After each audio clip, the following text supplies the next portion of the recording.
morning on a Tuesday, and if it's a Tuesday at 10 a.m. during hurricane season, that means it's time to track the tropics. From sunny Central Florida, I'm WESH 2 meteorologist Eric Burris.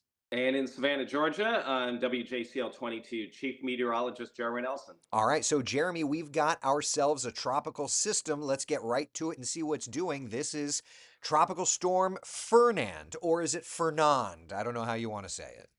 I think it's Fernand. We Fernand, were we were excuse me. really diving into that at my station, and we Yeah. were just, you know what? Overall, we were thankful that this was not headed towards the U.S. and it's going to be short-lived. So Yep. we were like, we don't have to discuss the name a whole lot. It's going to be gone here very soon. Correct. So there it is. Either way, it is. It's like it reminds me of Isaias. You remember that storm, but yeah. That's So back next year. That is back next year, by the way. love that so much for us. Golly. All right. So there it is. The storm system does not look very organized at all. As a matter of fact, you and I off camera were chatting. Looks like this thing is basically done and over with. Yeah, so once that's done, we're going to see a bit of a break. But maybe what we'll do before we take a look at some of the ensembles or something, if you have kind of where we're at in the season, Yep. maybe we can discuss that, and then we'll get into more of the forecast because Aaron sort of propped our numbers up. We've had all these tropical storms, and then we throw in a Category 5 hurricane, Right. and it did boost some of our numbers for the season. Right. So here we are, right? So we've had six named storms this season. The average through today's date is 5.7. Last year through today's date, we had five named storms. So there's that. Of course, when it comes down to named storm days, we're actually a little below average.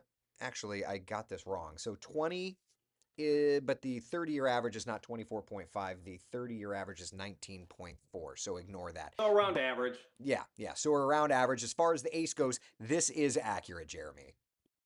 And we are above average. And we'll see the ace though starts climbing very quickly because I mean September 10th is the actual peak of hurricane season. Even though we stay pretty busy through about the first 7 to 10 days climatologically through October.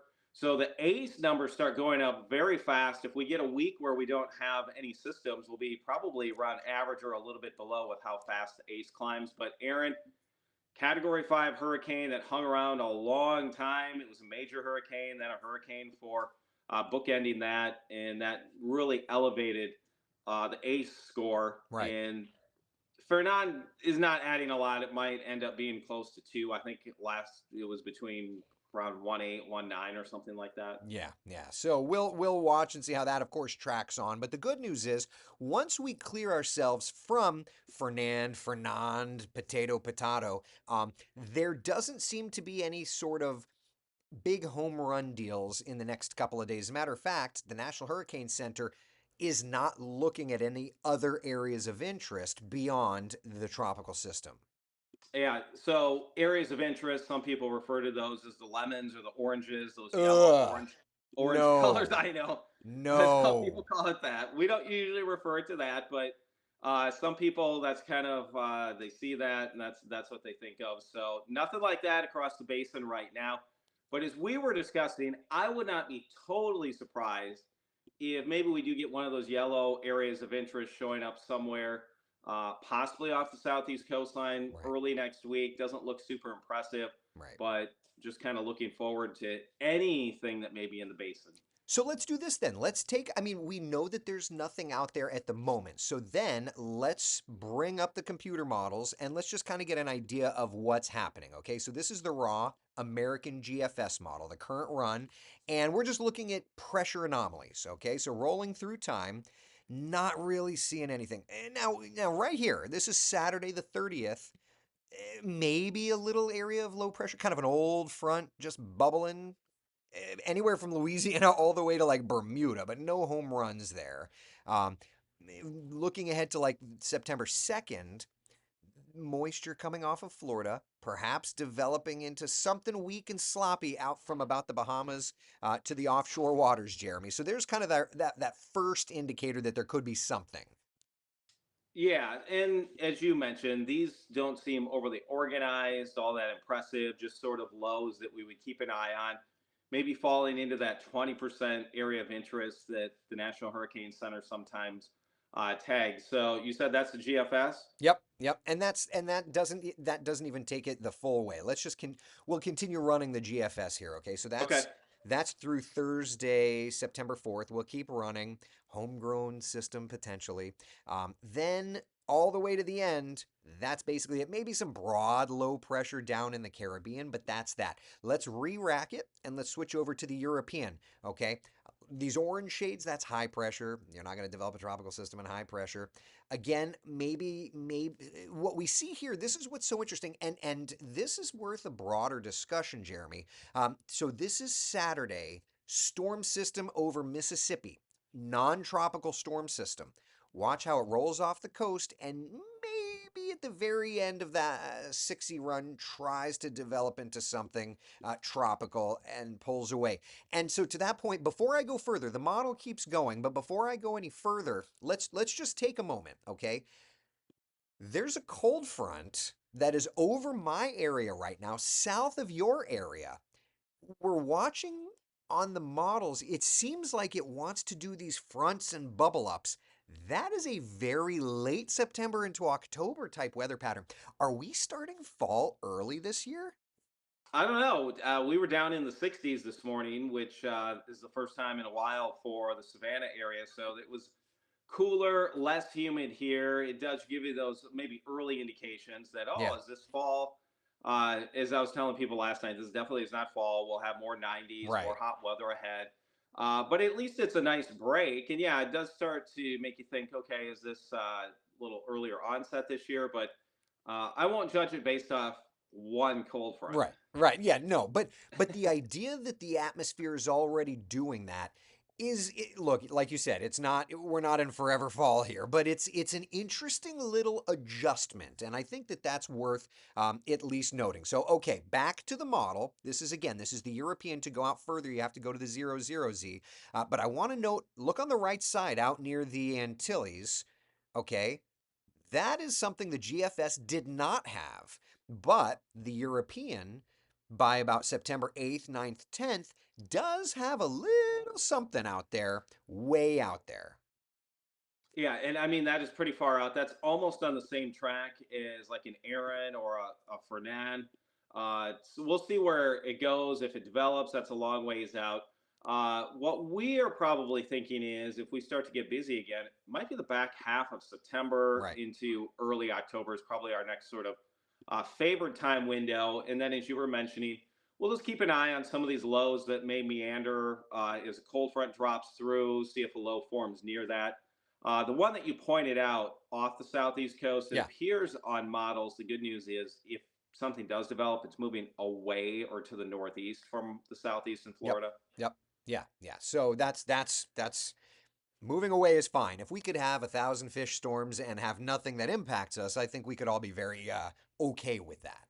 Yeah, and I think I mean it's remarkable that we had a Category 5 hurricane. It was around for so long, and it did not make a direct landfall on any island or really any land mass. Right.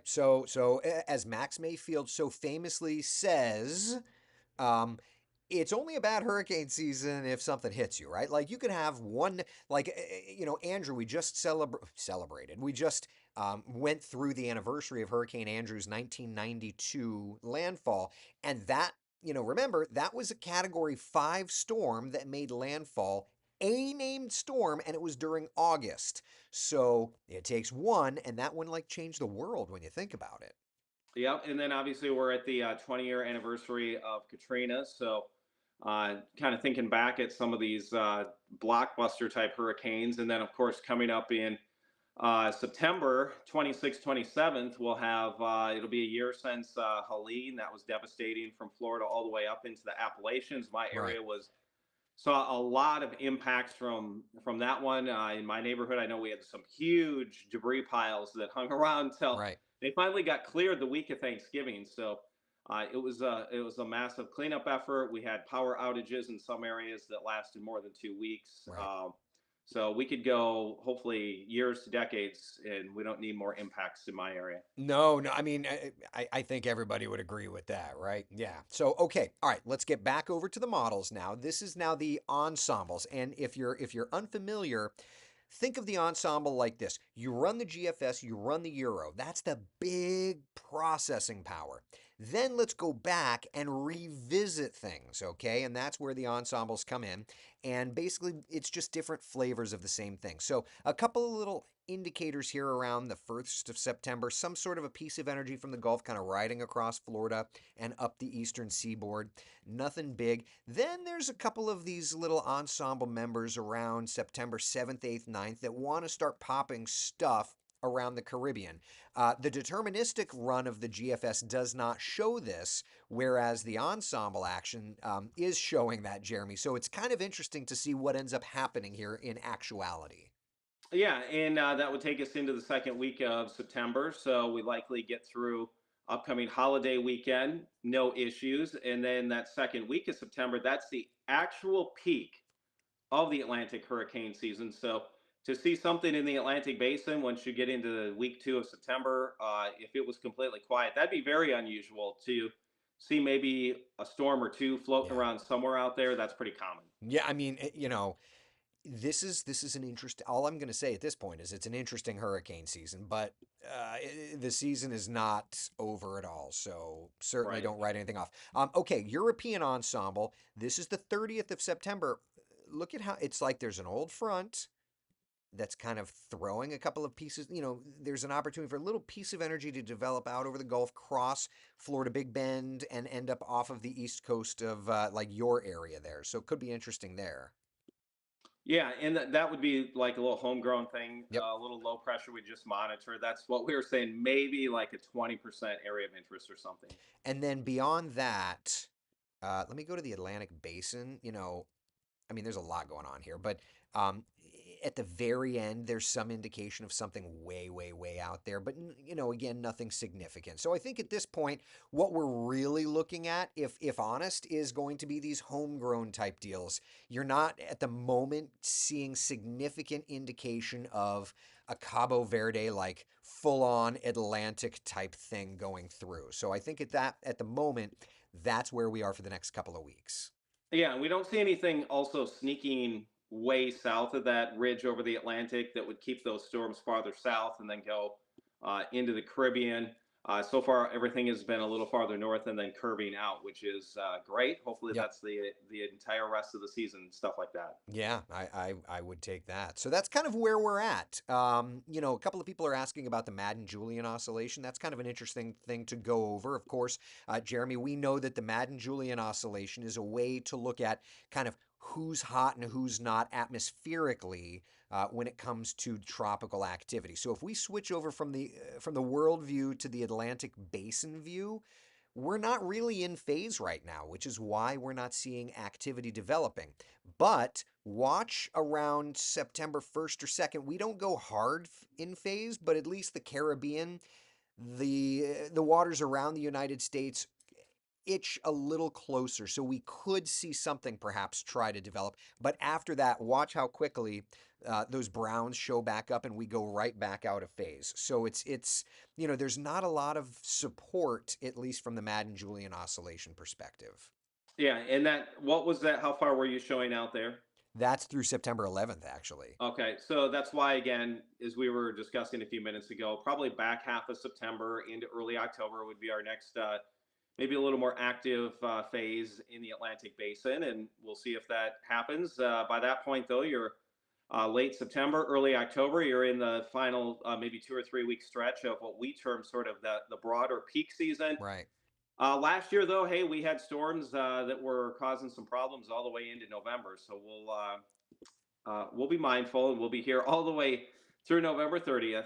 Yeah, yeah, and of course any time after that if we need to as well. But I think for now that's kind of all I've got. It's just kind of watching for these little homegrown deals along these old fronts is essentially the idea. Yeah, and at the moment, looks like we won't have issues through the holiday weekend, but we'll watch maybe with one low trying to kind of sneak its way into the Southwest Atlantic. But as you were showing again, that hopefully just moves away from land. Perfect. All right. From sunny Central Florida, I'm WESH 2 meteorologist Eric Burris. And in Savannah, Georgia, I'm WJCL 22 Chief Meteorologist Jeremy Nelson. All right, Jeremy. We'll see you later, buddy. All right, take care.